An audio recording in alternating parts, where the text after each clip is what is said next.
যে পড়াশোনা শরৎচন্দ্র চট্টোপাধ্যায়ের গল্প অবলম্বনে।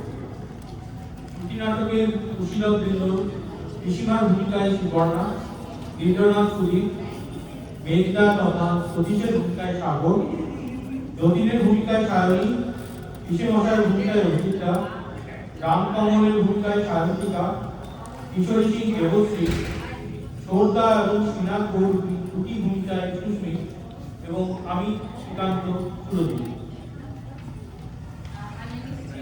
আমি শ্রীকান্ত, শ্রী এবং কান্ত একসাথে। মাস তিন পূর্বে লেখাপড়া পরীক্ষার জন্য পিসিমার বাড়ি এসেছি। এখন সন্ধ্যেবেলা বাড়ির বৈঠকখানায় আমি ছোটা যতীনদা, মেঘদা অর্থাৎ যতীনদার তত্ত্বাবধানে পড়াশোনা করছি। মেঘদার সামনে আঁকার শিশি, কাগজ, কলম, পেন্সিল, ছুরি কাঁচি এবং কতগুলি পিচবোর্ড গোল করে টাকা। ঘরের বারটায় পিসেমশাই ক্যাম্প খাটিয়ায় সান্ধ্য তন্দ্রা উপভোগ করছে। তার অদূরে রামকমল ভট্টাচার্য আপিলকে ঝুমুচ্ছেন। কারণ কিশোরী সিং এক মনে তুলসীদাসের রামচরিত মানস করছে।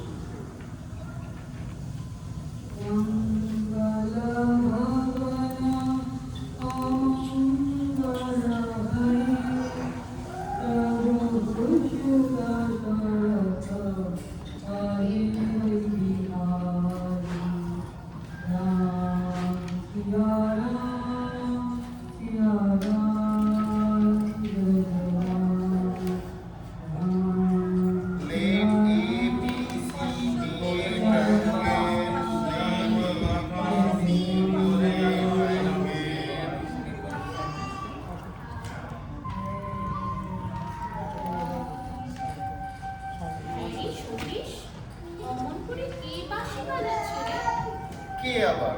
ওই রায়দের ইন্দ্র।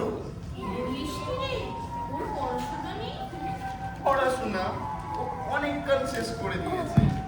ও হেড পণ্ডিতের টিকি কাঁচি দিয়ে ক্লাসের মধ্যে কেটে নিয়েছিল। হেডমাস্টার তাই ওকে গাধার টুপি পরিয়ে দেবেন বলেছিলেন না। সেই রাগে ও হেডমাস্টারের পিঠে এক ঘুষি মেরে স্কুল ছেড়ে চলে গিয়েছে, আর যায় না।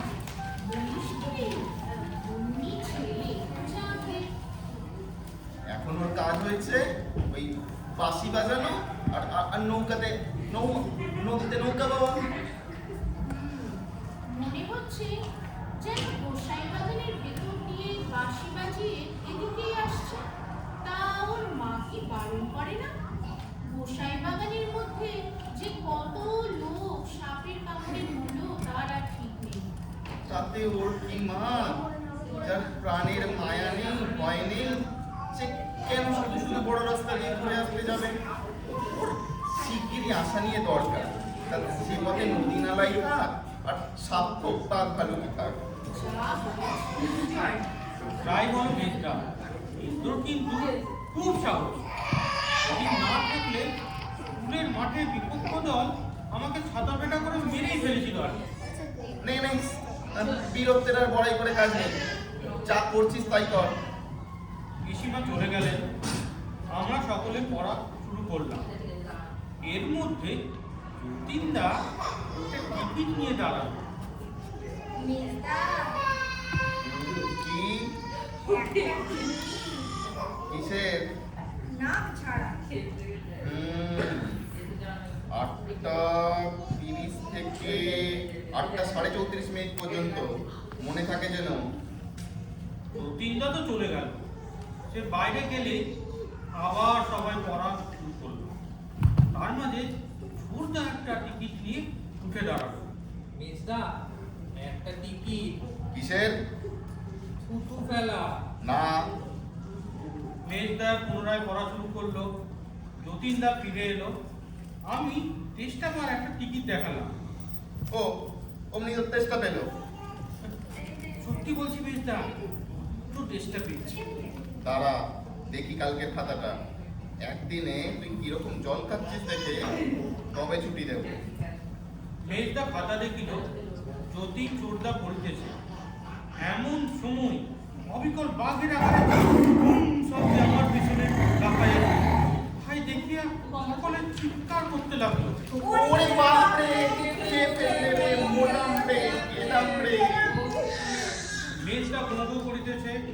আলো উল্টাইয়া গেছে। যে জীবটি প্রবেশ করিয়াছিল এদের অবস্থা দেখিয়া হয় ডালিম গাছের পেছনে গিয়ে লুকাইল। কিসের মশাই দুই ছেলেকে বগলে রইয়া চিৎকার করতে থাকিল। বাপ বেটার মধ্যে যে কে কতখানি হা করতে পারে তারই যেন লড়াই চলছে। দারোয়ান, এই কিশোর সিং, মার ডালো, শালাকে মার ডালো। Hey, पकड़ो, hey, कहाँ जा रहा है? মেজদার গোঙানি বন্ধ হয় নাই। রামকমল ভট্টাচার্যের নেশা ছুটিয়া গিয়েছে।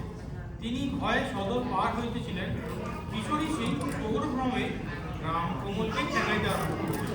ওরে বাবা রে, আমি চোর নই, আমায় ছেড়ে দে বাবা, আমি হাত জোড় করছি। মার মারো শালাকে, মার, মার ডালো।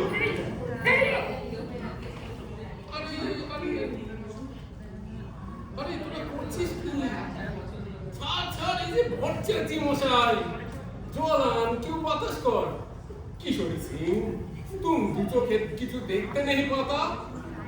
माफ कीजिए हुजूर, बहुत कुसूर हो गया।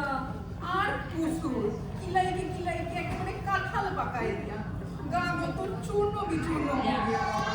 সত্য বেটা উঠবুক, তোর কথা যে পালালো তার নেই ঠিক, আর নিরীহ ভট্টাচার্য মশাইকে শুধু শুধু ঠেঙালো। না না, চোর নয়, আমি নিজে চোখে দেখেছি, মস্ত বড় একটা ভাল্লুক। এ বলেন কি মশাই, ভাল্লুক? না বাবা, ভাল্লুক নয়, একটা নেকড়ে বাঘ হুপ করে রাখি। এতক্ষণে মেজদার জন্য ফিরিয়া আসিয়া পিসিমা হন্তদন্ত ভাবে বারান্দায় এলেন। Royal Bengal tiger. তা বাঘই হোক আর ভাল্লুকই হোক, সেটা গেল কোথায়? এই হুক্কা দারোয়ান চাকরগুলো আছে কিসের জন্য? ওদের খুঁজে বের করতে বলো। ছেলে পেলেগুলো ভয় সারা হয়ে গেল, নিরীহ বেচারিকে ধরে ঠ্যাঙালো। আর আসল কাজের বেলায় ওরা কেউ না, দুবেলা বসে বসে ডাল রুটি খাচ্ছে আর শরীরে কাগজ করছে। मिला माइकी मिला, वहाँ बैठा हुआ है एक बढ़िया शेर। এ শের? বাঘ? বাঘের নাম শুনিয়া সকলে কাঁপিতেছে। কম্পিত কণ্ঠে পিসে মশাই বলে, সরকি লাও, ও বন্দুক লাও।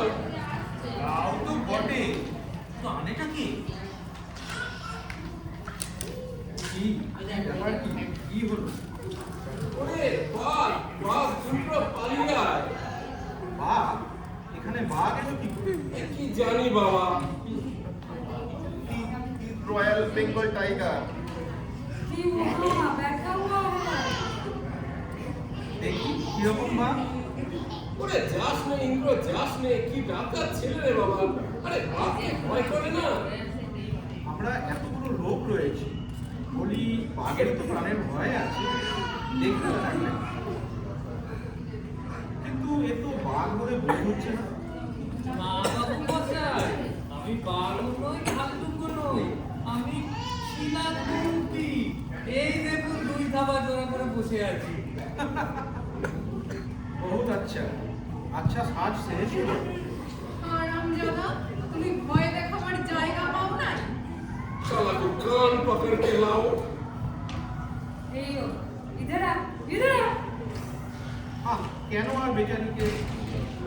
বলো কি এ ছোকরা, পজ্জাত হারামজাদা বেটাকে বাঁচতে আমার গা বতর চূর্ণ বিচূর্ণ हो गया, আর এই শালার বেটারা আমাকে কিলাইকে একেবারে কাঁঠাল পাকায় দিল।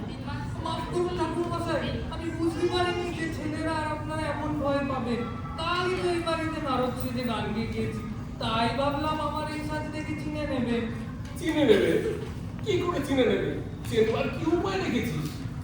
সেই উপায় যদিও নাই রাখে, তাহলে ওর উপর রামঝাল না দেখিয়ে এখন বকশিস দিয়ে ওকে বিদায় করে। তোমাদের ভাগ্য ভালো যে সত্যিকারের বাঘ ভাল্লুক বের হয়।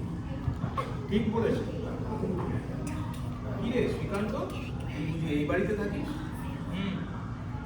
না না না না না, ওকে কিছুতেই ছাড়া হবে না। ওর জন্য ভট্টাচার্য মশাইয়ের লাঞ্ছনার রাজার শেষ নেই। লাঞ্ছনার জন্য দায়ী ও নয়, দায়ী তোমার দেউড়ির দারোয়ান। ও বেচারিকে ছেড়ে দাও আর দূর করে দাও তোমার ওই পালোয়ার নামধারী দারোয়ান লোক। একটা ছোট ছেলের যা সাহস, এতগুলো লোকের তা নেই। ছেড়ে দেবো? ও আজ যা করেছে, ওর ল্যাজটা কেটে নিয়ে তবে ওকে ছেড়ে দেবো। হ্যাঁ ওটাই নাও, তোমার ওটা অনেক কাজে লাগবে সত্যি। কিশোরী সিং उसको ল্যাজ কাট के लाओ। দোহাই বাবু মশাই, অনেক পয়সা খরচা করে এই সাজটা করেছি, লেজ কেটে দিলে অনেক ক্ষতি হবে। তবে এরকম জাতা সেজে কোনোদিন আর আমার বাড়ি ঢুকবি না। যা দূর হ।